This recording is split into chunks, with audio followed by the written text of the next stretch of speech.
Hello বন্ধুরা, তোমাদেরকে সকলকে স্বাগত জানাই আবার একটি ব্লগে। আশা করি তোমরা সকলে ভালো আছো। তো চলো আজকের দিনটাকে শুরু করা যাক। তো আজকে আমি চলে এসেছি গভর্নমেন্ট কলেজের মাঠে, যেখানে 7 দিন ব্যাপী হলো রথযাত্রা মহোৎসব অনুষ্ঠিত হচ্ছে। আর এই যে এই মাঠের এক প্রান্তে হলো এই মেলাটা হচ্ছে, তার সাথে ঠাকুরতলা ইস্কন থেকে রথ আনা হয়েছে। তো সেইটারই জন্যে 7 দিন ব্যাপী মেলা হচ্ছে, সোজা রথ থেকে উল্টো রথ পর্যন্ত থাকবে। তো তোমরা পুরো মেলার ভিডিওটা দেখো, তারপরে আমি আস্তে আস্তে তোমাদের সাথে সবটা শেয়ার করছি।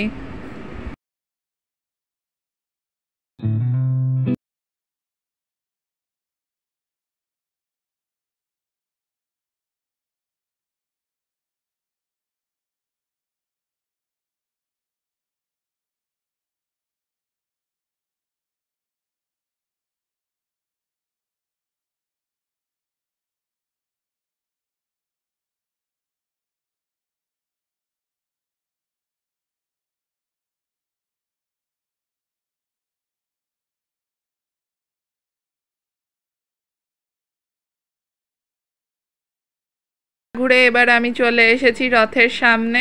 এই দেখছো সুবিশাল রথ, রথটাকে খুব সুন্দর করে সাজানো হয়েছিল, আবার উল্টো রথের সময় সাজানো হবে। এ দেখো সামনে থেকে এবার তোমাদেরকে রথটা দেখাচ্ছি। এই যে 4টে ঘোড়া রয়েছে রথের সামনে, এতে করেই বলরাম, সুভদ্রা এবং জগন্নাথ দেব এসেছিলেন ঠাকুরতলা থেকে। খুব সুন্দর লাগছে রথটা। এইবারে তোমাদেরকে দেখাবো যে প্যান্ডেলে হলো ওনারা রয়েছেন সেইটা।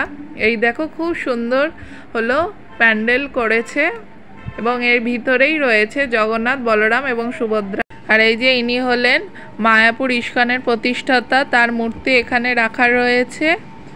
তারপর এখানে অনেকগুলো দোকান দিয়েছিল প্যান্ডেলের ভিতরে, এখানে মহাপ্রসাদও বিতরণ করা হচ্ছিল। এবার তোমাদের সাথে আমি ঠাকুরকে দর্শন করাচ্ছি। এই যে বলরাম, সুভদ্রা এবং জগন্নাথ দেব, এখানে ওপর থেকে প্রসাদ বিতরণ করা হচ্ছিল ঠাকুরের। দিয়ে তোমরা দর্শন করে নাও। জয় জগন্নাথ, জয় বলরাম, জয় সুভদ্রা মা।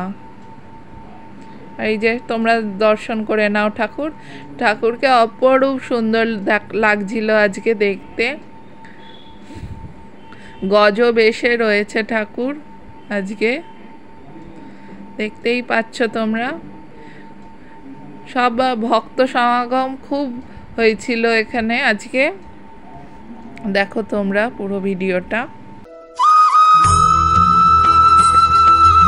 তারপর এখান থেকে আমরা প্রসাদ কিনে নিয়েছিলাম। এখানে 100 টাকা এবং 50 টাকার বিনিময়ে প্রসাদ পাওয়া যাচ্ছিল, দিয়ে কিনে নিয়েছিলাম এখান থেকে।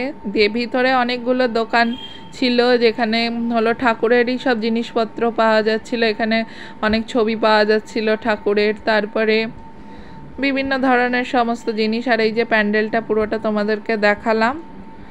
এরপরে হলো চলে যাব যেখানটায় হচ্ছিল নাম সংকীর্তন হচ্ছিল। তা কিছুক্ষণ আগেও হলো কীর্তন হচ্ছিল, এখন হলো ঠাকুরের নাম গান হচ্ছে, ঠাকুরের কথা বলা হচ্ছিল।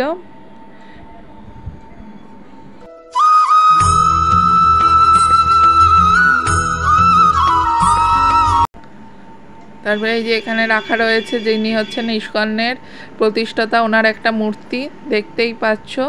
তারপরে সবটা ঘুরে মেলাটা একটুখানি আবার ঘুরলাম, ঘুরে টুরে এবার বাড়ি যাবার পালা। এবার হলো চার্চের রাস্তা ধরে, এই দেখছো চার্চের রাস্তা ধরে বাড়ি চলে গেছিলাম। তো তোমাদের যদি আমার এই ভিডিওটা ভালো লাগে তবে লাইক, শেয়ার অ্যান্ড সাবস্ক্রাইব করো ফ্রেন্ডস। বাই।